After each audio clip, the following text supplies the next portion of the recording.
I'm Grant Fagan, and for my English project, I've chosen to do a short film on the topic of juggling. Juggling is something that I've taken a real passion to over the last year, and there couldn't be a better subject for me to talk about. Before I get to anything else, I should say that while I feel like I know a lot about my subject, in no way should I be regarded as any sort of expert. So everything that I say should be taken with a large grain of salt. Something else is that I'm trying to tackle a subject that has really exploded in the last 10 years, and there's really no way that I can touch on everything that could be explained in the time amount allotted. But with that being said, I hope that you learned something from this video and that you're entertained. Thanks. Whenever someone sees me juggling, there's at least one of three things that are asked. The first thing being, are you a clown? Which I normally respond to with no or do you always ask stupid questions? I am not a clown. I'm not a clown. The second thing people always want to ask me is, can you juggle chainsaws?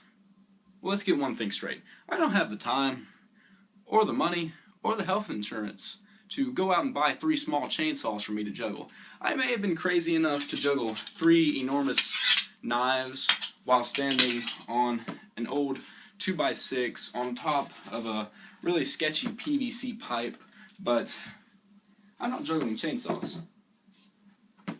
I'm not going to juggle chainsaws. But the third and most popular question that gets asked is, how do you do that? Well, I'll tell you. I learned how to juggle in Inman Elementary School in Inman, South Carolina, and around in the 3rd or 4th grade, the gym teacher took a week to teach the class how to juggle because of its physicality and how it's good for the brain. And it went something like this. Alright, so seeing as this project needs to be informative and you need to learn something, this is the part where I actually teach you how to juggle. So the first thing about juggling 3 balls is that it's not easy to learn, but it's not as difficult as you might think. So here, I'll show you. First step, just take 1 ball. That's all you need right now. Put it in your dominant hand. I'm right-handed, so it'll be my right hand. And here's step 1. Looks just like this. That's all step 1 is. You might be surprised how difficult this is for some people, though. Just take the ball and toss it in this bell curve-like motion over to your non-dominant hand, and take it, do it the other way. Now, the part where it comes into juggling is you can't follow this 1 ball the entire time you throw it with your eyes. You can't look down at your hands and follow the ball through the air. If you do, you'll juggle like this. And that doesn't work. So, pick a spot in the air and keep your eyes on that, and throw the ball into your field of vision. It may leave your field of vision before you're able to catch it, but that's okay. That's what juggling is. You need to be able to see where that ball is and move your hand accordingly without being able to see your hands. So once you can do that easily with both hands, step 1, now comes step 2.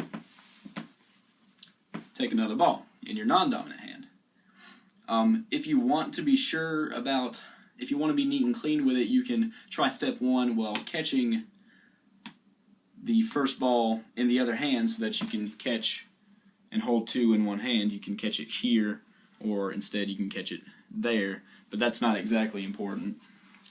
So with step 2, it's really just step 1, but with another throw in it. So it's step 1, throw 2. Throw 1, throw 2, catch, catch. When you make your first throw out of your dominant hand, and it comes to about its apex, right, either here or as it comes down to here, you're going to want to throw your second ball. And it looks like that. And catch, catch. This is where it starts to get a little bit harder. It does not look like this. Normally everyone wants to throw the first ball and pass it into the other hand. That is not going to help you juggle. That's going to make it harder for you, because doing this is a lot harder than doing this. So, in whatever way you can, resist the urge to pass it, because that is not juggling. So, as it comes to its peak, you want to throw the other ball up, catch, catch. And you can get it after if you work on it hard enough. So throw, throw, catch, catch. as you throw it and it comes down, you're not going to throw this other ball this way. It needs to come under. So first throw, second throw, it comes under, not like this. Alright, so once you can do the second step easily, just reverse it. Take your non-dominant hand, do step 1, step 2. Catch, catch. 1, 2. That's going to be, even harder. Once you can do this relatively easily, you can move on to step 3, which is adding the third ball. This is where it gets really hard. Putting the third ball in it kind of goes against your brain. Your brain's telling you, do not throw that third ball. So that's the hardest part, is to actually force yourself to toss this third ball and actually make it good. But first, hold 2 in one hand, 2 in your dominant hand, and you're going to throw the most forward one first. So it's the one in your thumb, index, and middle finger. So you're going to throw this one first in step 1. And you've done step 1 before. Step 1. And you've done step 1 and 2 together. 1, 2, catch, catch. Now, it's just adding in that step 1 again. 1, 2, 3, just like that. That's going to be hard at first, but once you can get this, 1, 2, 3, catch, catch, catch, you're almost there. You've got it. You've got the entire process down. The only thing to do now is not to stop, because this is all it is. Step 1 and 2 and 3. Just not stopping. So once you can do this, and you can throw it higher if you need to. It won't be as low as neat as mine. This is to show you kind of what it looks better against the black. So 1, 2, 3, catch, catch. Just build up now. 1, 2, 3, 4. 1, 2, 3, 4, 5.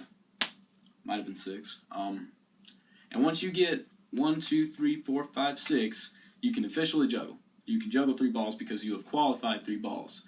3, which is the number of props, times 2 is 6. So if you ever get to 5, 10 catches, you've qualified 5 balls. So that's how you juggle. It may take a little while longer. It's not particularly easy thing to do. There might be other problems where you throw one out, where you throw one back towards you, or you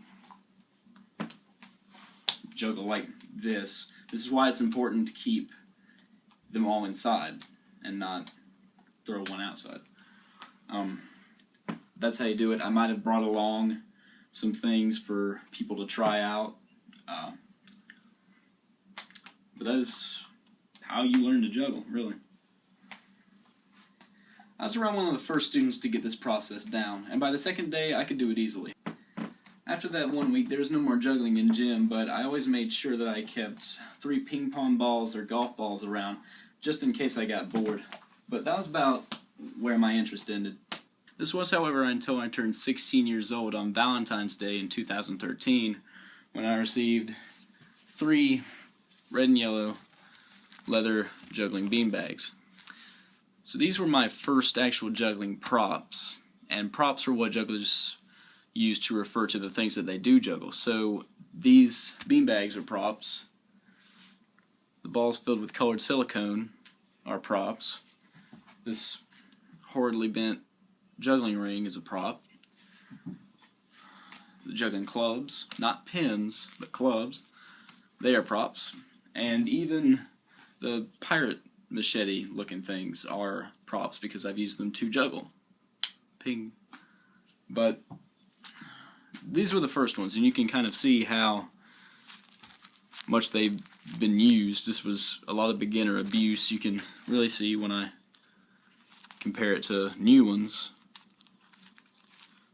Yeah. But with this, when I got these, I started to juggle again, and I don't know what it was about it, but it gave more, I had more interest in it than I had before. And so with this new interest, I took to one of juggling's best friends, the internet. And what I found there, the depth of what I found was more than what I thought was possible. So, to kind of show you what I mean by what I found on the internet and the depth of it, here we've got a website, the Library of Juggling, which is similar to the site that I found when I first started juggling seriously. You can see how we've got names of tricks, a diagram for the tricks which repeats it over and over, an entire description of it, and then different steps to show you actually how to do this trick. And if you want, you can click on other videos for real people and their tutorials. So, and you can see how many really tricks there are and all the different names. You can see there's tons of different 3-ball tricks other than what's normally seen. 4-ball patterns and 5-ball patterns here. So even for higher numbers like 5 balls, you can get tutorials for those. And this really helped when I first started juggling. And you can see jugglingstore.com really, which is selling, it's like a Walmart almost for juggling props, whereas they're selling different sorts of bean bags, clubs, balls, devil sticks is something else, and different sorts of things here, rings, unicycles even. But they're selling them from other manufacturers. If we look at clubs here and go to single clubs, internet is slow. We'll probably just skip that, but you can see how they're selling all these shiny new things and have different advertisements.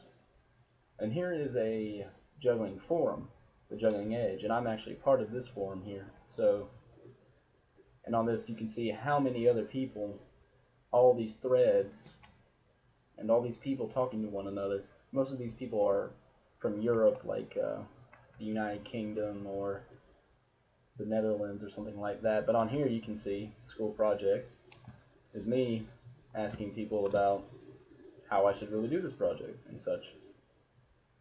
So that's kind of nice. And even on YouTube, if you just look up juggling, there are tons and tons and tons of videos for juggling. There's pages and pages. Even TED Talk. And this is actually the first juggling video that I really saw. But that's what I mean by so much being on the internet. Alright, so at this point I want to try and show, for the last part of the film, kind of a run through some popular styles of juggling or formats that I might be seeing in. So if you haven't fallen asleep through my talking yet, then now's the time to pay attention, because now you actually get to see at least a little bit of juggling. So the first style of juggling I'll show you is the more circus-like or Las Vegas juggling, and this is probably the easiest kind to recognize. It's probably the one that you've seen the most, and it can be characterized by, tricks with some grandeur, patterns that catch the eye.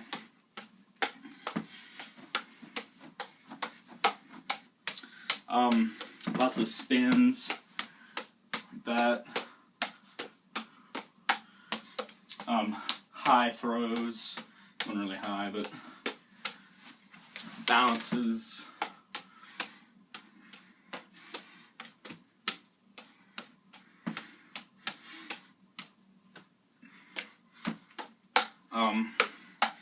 And it's made to kind of catch the eye and look flashy and all sorts of stuff like that. Flourishes.